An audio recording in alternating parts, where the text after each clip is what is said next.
好，我们讲说这堂课讲讲燃料电池，基本上燃料电池重点在燃料电池的原理跟燃料电池的种类，还有后面的除氢的方法。因为燃料电池主要是用除氢。什么叫燃料电池？基本上广义的燃料电池就是什么？你只要任何东西，你可以用化学的方式直接把化学能变成电能，这叫燃料电池。直接把化学能变成电能，中间没有经过任何的转换。那当然，它的实际的那个什么的步骤是怎么样？先把电子分解出来，然后电子在等到电子跟正离子要回复变成另外一个化合物的时候，我们把电子从外电路引导出来，那个时候的话产生电流，这种接就叫燃料电池啊。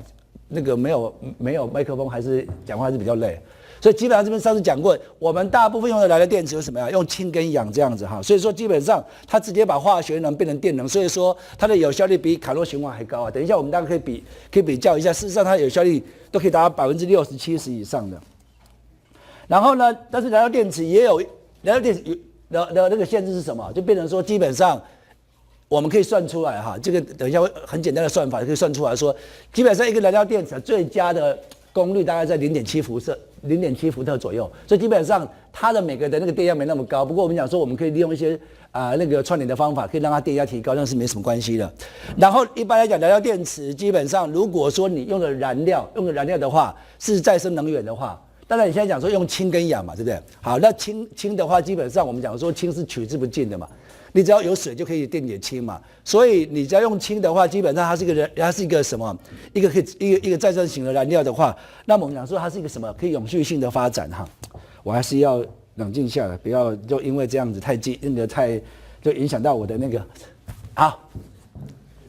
没有，有时候要跟自己讲一下自己那种情绪，不然的话，有时候就一直越来越亢奋，越紧张的。OK， 好，所以我们讲说电池哈，虽然把它分成燃料电池，它不是一个电池。一般我们电池讲储能装置，燃料电池是一个发电装置，所以当初把它翻成燃料电池，也不晓得为什么把它翻成燃料电池。不过就是第一个人翻了，可能因为它长得很像电池吧，所以把它变成燃料电池。我们讲说一次电池跟二次电池的差别在什么地方？一次电就是说基本上它可以什么样？它用了之后就不能再充电了。二次电池是什么？可以再充电这样子哈。那燃料电池的话，基本上我们讲说它不是一个电池，它是一个什么样？它是一个电化学的装置啊。基本上它是一个直接发电装置哈，这个都是讲过了。好，这大家都知道嘛哈。电解水基本上电解水就可以怎么样？可以变成氢跟氧。那你把氢跟氧回来就可以变成什么？水。电解水你给它电啊，如果是那个反应回来的话，就可以得到电哈。这个人你可能要记住，他当时讲了一句话，就这句话，他讲说他发现了这个装置啊，他发现说你可以把氢跟氧把它还原变成水。当然你把氢跟氧放在的地方，它会不会自己变成水然后发电？会，但是很慢，几乎不会。所以如果要讲的很严格的话，就是说会，但是慢到让你觉得几乎不会。所以变成说，因为你还需要一些什么？一些催化剂啊。一些催化剂，一般来讲，催化剂等一下会讲，就是说大部分用白金啊，很贵啊，所以说这些限制燃料电池另外一个发展，因为它的什么电极啊，它的电极是白金的话就很贵啊，所以那时候他第一次那个发现的时候啊，这个 group 这个人啊是一个爵士哈 Sir， 他基本上他就讲的就是说，他虽然说看起来好像不怎么显眼，不过呢，他是本能就是说这应该是一个很重要的发现。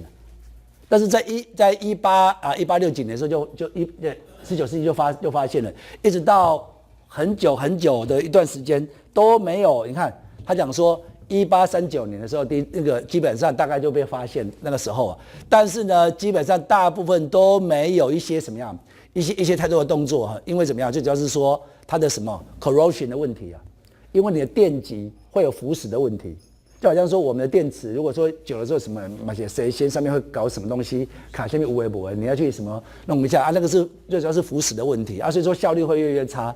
第二个是 instability 的问题，就是说什么材料会变质啊，也可能里面会氧化，那个电极会氧化怎么样子，所以基本上都没有被实际的应用啊。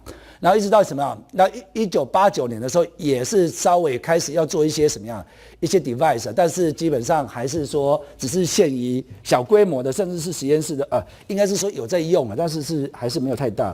所以基本上这边讲了3个，就是现在燃料电池在做的最大的那个什么，最大的那个方向，比如说 material 跟那个什么，跟 electrokinetic。所以事实上很多人在做电化学啊，那个。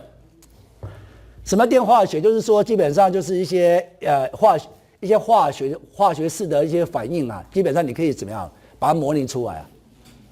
当然你要知道很多的那种什么，它的一些什么那个什么，我们讲说你那一些数据你要知道，但是如果说一些比如说活化你都知道的时候，你就可以把它算出来可以预测说我这样子下去的时候，它会产生什么样的反应产生什么样的多少的量的那个化合物这样子。那甚至说比如说电化学里面你要做一些这些化学反应式的时候，一些活化能很重要。那活化能怎么量出来？实际上活化能量出来也蛮难量的。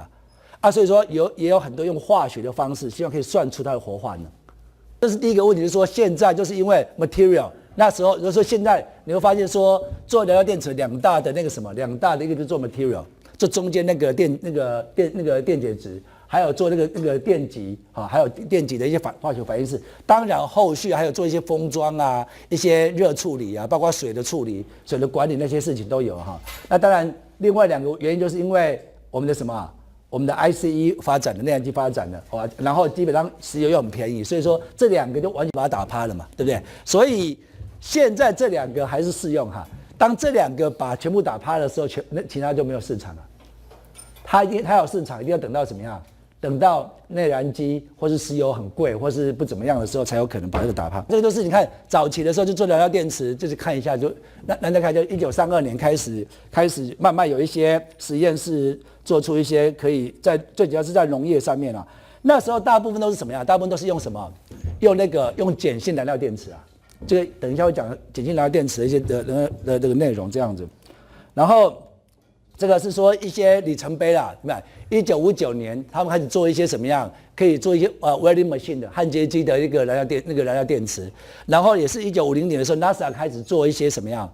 做一些太空的发电装置。他这边讲说 ，NASA 当初在想为什么想那个燃料电池？第一个，我们讲说太空里面最好的是什么？太阳能。但太阳能其实还蛮麻烦的，你要长2根翅膀上去的时候把它伸出来，那机构也蛮。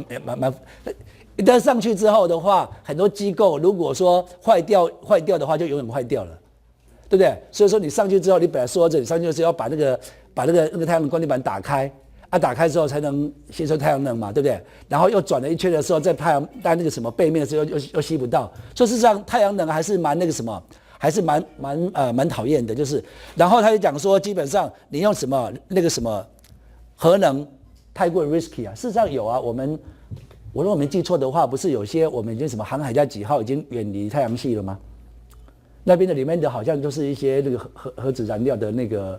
核能所以我们的核能不仅在污染地球，也已经往太空那边污染了这样子。所以核能是 risky 嘛 ，battery too heavy。当然了，你想说那么珍贵的什么载重，你怎么把它载到那个什么那个 battery 上面？那当然是很不好的一个 idea。然后什么 solar power cumbersome 就是太过于麻烦了。所以说 NASA 就怎么样用燃料电池但是呢。NASA 用燃料电池，它根本不怕成本嘛，所以那个时候它根本成本不计考量，就是 NASA 那时候用在那个 Space Shuttle 的燃料电池是长这样子所以说你看，就是一个东西，那你就可以发电，然后你只要有氢有氧，对不对？